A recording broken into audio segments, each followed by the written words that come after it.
do this again because there's Alejandro El Jefe, yes. And Kay has a question. It is 11:15 right now. Yeah. Then we're walking this way. Gilberto speaks a little bit of English. Video. Yeah, you don't have to stop. It's video. This is one. This is one.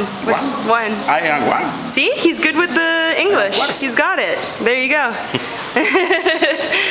He likes to practice with us. Yeah, I might as well just show you like my...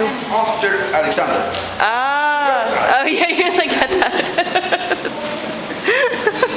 Yeah, and then, woo, it's sunny. It's like slightly actually not sunny. It's really overcast. This is sunny in Cuba, no matter what. It's even sunnier when there aren't clouds in the sky. Yeah, this is our front little area. Guy in a taxi. Doing his little cage thing. Yeah. Alejandro's car that he likes to roll up in. Emilio's truck that he fixes up every single day. I've never actually ridden in it because I think it's been broken every single time. Anyway, that's it for now.